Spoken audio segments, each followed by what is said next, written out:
The T-80 of the Russian Army was born in the era of the Soviet Empire during the Cold War.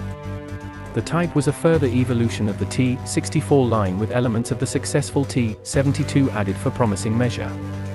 The end result, the first production tank to utilize a gas turbine engine, proved a limited success with numbers never reaching those of its predecessor nor the overtly popular T-72. While still in active service today, 2012, the days of the T-80 as a frontline battlefield solution are coming to an end as its available numbers are continually reduced with each passing year. The T-90, based on the T-72, maintains the primary position in the modern Russian army, leaving the T-80 as something of an interim solution at best, a measure serving to bridge the gap between the expired Soviet-era T-64 and modern Russian Federation T-90. In 1963, the Red Army began use of the T-64 main battle tank, which formed the spearhead of Soviet armor strength during the critical years of the Cold War. The T-64 incorporated an automatic loader coupled to a 125mm smoothbore main gun capable of firing guided anti-tank missiles. Its arrival certainly forced the West to take notice as it represented the most modern Red Army tank of the time. The T-72 was then developed in short order as a simpler, economical counterpart to the T-64, though it ended up surpassing the T-64 in both numbers and world popularity. Some 25,000 T-72 tanks were produced to the 13,000 T-64s. Soviet tank doctrine called for both tank types to serve concurrently and allowed for financial flexibility in the long term. As the T-64 was considered something of a state secret in terms of its technology and capabilities, it was not openly exported as the T-72 was. As such, the T-64 remained the principal high-tech Soviet main battle tank, to lead the Red Army on to victory in the event of total war across Europe. In the late 1960s, thought was already being given to a new design built upon the inherent strengths of the T-64. Many developmental tank designs had been in play since the close of World War II, 1939 to 1945, for the Soviets, and many of these went on to lay the foundation of Soviet tank technologies to come. Such developments began to refine a gas turbine engine that would one day be used in powering an armored vehicle, though tank engineers would have to wait for technology to catch up with the desire. Object 288 was a tank testbed fitted with two XGTD 350 series aircraft turbine engines outputting at 690 horsepower. A second design, Object 219 SP1, utilized a single GTD 1000T multi-fuel gas turbine installation, and this was able to output at 1000 horsepower. After extensive testing of various chassis configurations, the Object 219 SP1 was modified into the refined Object 219 SP2, and it was this prototype that formed the basis of the T-80. Design of the T-80 would span from 1967 until 1975, to which then serial production was ordered, and the vehicle entered service in 1976 following the requisite Army trials. Production of T-80s would last until 1992, to which 5,404 units would be delivered from LKZ and Omsk-Transmash in Russia and Malyshev in the Ukraine.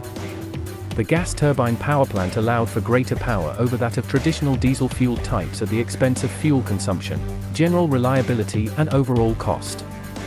In keeping with Soviet tank design traditions, the T-80 managed a very low profile, exceptional inherent maneuverability, and fielded a smoothbore main gun. The use of an autoloader in the turret reduced the traditional operating crew from 4 to 3 personnel to be made up of the driver, in the hull, and the commander and gunner, in the turret. The autoloader also allowed for a dimensionally shallower turret design and lighter overall weight. The tank's overall configuration was conventional, with the engine at rear, the turret at center, and the driver in front. The running gear of the T-80 consisted of 6 double-tired road wheels to a track side with the drive sprocket at the rear and the track idler at front. The upper track regions were protected over inside skirt armor. General armor protection is steel and composite, which can be enhanced through add-on reactive armor blocks. Portions of the T-72's torsion bar suspension system was carried over into the T-80, which allowed for excellent inherent mobility for a vehicle of this weight class. The T-80's primary armament was the 125mm 2A46-2 smoothbore main gun, same as on the T-72, residing in the front center portion of the turret. The earlier T-80 Marks had internal storage space for up to 36 by 125 mm projectiles, while newer variants housed up to 45. This could be made up of a mix of munitions to include HEFRAG, FS, HEAT-FS and APFSDST projectiles, as well as 9M112 or 9M119 laser-guided anti-tank missiles. Secondary armament was a 7.62mm PKT machine gun in a coaxial position. A 12.7mm NSVT, or PKT series heavy machine gun took up the anti-aircraft role at the commander's cupola on the turret roof. The number of smoke grenade discharges proved variable depending on the production model in question, though at least 8 were generally fitted, 2 banks of 4 launchers to each frontal turret facing. The base SG-1000 gas turbine engine outputted at 1000 horsepower. This was coupled to a transmission system featuring 5 forward and 1 reverse speed, which allowed for an inherent operational range of 208 miles to be reached in theory. External tanks mounted along the rear of the hull could extend this to 270 miles under ideal conditions. Maximum road speed was 43 miles per hour, while speeds of 30 miles per hour cross-country were attainable, though largely based on the operating environment and driving habits. Initial T-80 production models of 1976 were designated simply as T-80, and fielded with a standard laser rangefinder, but lacked support for explosive reactive armor, ERA, blocks and firing of anti-tank missiles from the main gun. The first major upgrade in the line became the T-80B of 1982, and this version supported firing of anti-tank missiles 9K-112, Cobra, NATO, AT-8, Songster, and introduced an all-new stabilized fire control system in a revised turret shell. The T-80B was then revised in 1980 with a newer, more powerful engine outputting at 1,100 horsepower. In 1982, a new main gun was added to the production lines, and, in 1985, provisions to support ERA blocks was added. This produced the T-80B VMark. The command tank version of the T-80B was the T-80BK. Also in 1982, the now standardized T-80A form was introduced with a new turret and an improved fire control system. This was followed by the heavier T-80U, which allowed for use of the 9K-119 Reflex, NATO, AT-11 Sniper, laser-guided, anti-tank missile fired from the main gun. Additionally, the T-80U was given additional armor protection through the use of Contact 5, K5 era blocks, while its fire control system was again improved. 1990 saw the T-80U gifted with a new engine of 1,250 horsepower output. The T-80U-M1 BARS, Snow Leopard, incorporated much improved anti-missile facilities, Stora-1 countermeasures. The T-80U-M2 has been given a new cast turret design. The T-80UD Bereza of 1987 was a further evolution of the T-80 handled by Ukraine, and incorporated an indigenous 6TD series diesel engine as well as a remote-controlled anti-aircraft machine gun station.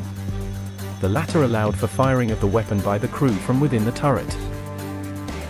The Ukrainian T-80UD was then itself evolved to become the T-84 of 1999, the standard and present Ukrainian Army main battle tank as of this writing, 2012. The Soviet T-80 never saw combat through the envisioned large-scale ground war in Europe. The Soviet Union fell in 1991, and its T-80s were used in a failed coup attempt by communist and Allied military leaders thereafter.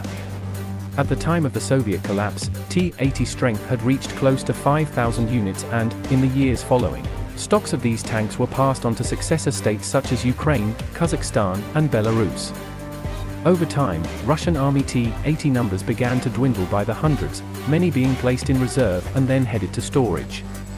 While available in numbers at the time, the T-80 was not deployed operationally with the Soviet Army during the Soviet-Afghan War, 1979 to 1989. The first true notable combat experience concerning T-80 tanks was in the First Chechen War, 1994 to 1996. Russian military budget cuts led to ill-trained Russian tankers fighting across urban environments they were not entirely prepared for. This seemingly played to the strengths of the Chechen guerrillas, who developed viable defensive and offensive tactics that showcased their prowess in lethal fashion through surprise attacks with anti-tank measures, exacerbating weaknesses in both the T-80 design and modern Russian army doctrine. The tanks lacked any infantry or armored vehicle support through the operations. Russian Army T-80s in Chechnya proved highly susceptible to anti-tank rocket-propelled grenades and, thusly, forced a program to improve the tank's anti-missile defenses. The attack on the city of Grozny alone cost the Russian army over 200 tanks lost to action in a single month. Actions in the theater also proved the T-80's inherent range as quite limited, approximately 200 miles without external fuel stores being fitted, making her something of a tactical liability to Russian generals requiring more. While the T-80 was not allowed to be sold on the export market under Soviet rule, the collapse of the Soviet Empire and, with it, the old way of doing things, the Russian government opened the T-80 to sale. The vehicle subsequently entered the inventories of Cyprus, Egypt, South Korea, and Yemen while joining existing operators in Armenia, Belarus and Kazakhstan. The Chinese government purchased at least 50 T-80 tanks for trials, though they elected not to proceed with large-scale procurement. Similarly, the T-80 failed to secure contracts with Turkey and Greece. Ukrainian-made T-80s found their way to Pakistan, while Ukraine also delivered 4 examples to the United States for evaluation, these joining a single T-80U donated from Britain. As it stands, the T-80 maintains an active position in the Russian army, numbering some 1,400 available units, with many remaining in key reserve storage facilities. Perhaps as many as 3,000 have met this fate. The T-90, a modernization of the T-72 system, is the primary Russian Army main battle tank and numbers 1,670 strong as of 2012. The T-90 incorporates key qualities of the successful T-72 system before it, as well as developments refined through operational use of the T-80. The T-80 chassis has been branched out to fulfill various other battlefield roles, including that of engineering, recovery, bridge carrier Alea, and mine clearance vehicle. November 2016, a new upgrade is available for the T-80BV MBT series. The modernization is intended to bring the T-80BV in line with upgraded T-72B3 tanks. Part of the upgrade includes the PNM Sosnyu gunner's sighting device and broader support for munition types fired from the main gun, including armor-defeating missiles. The onboard laser rangefinder will range out to 7,500 meters. Crew survivability will also be addressed through a dynamic, third-generation protection system.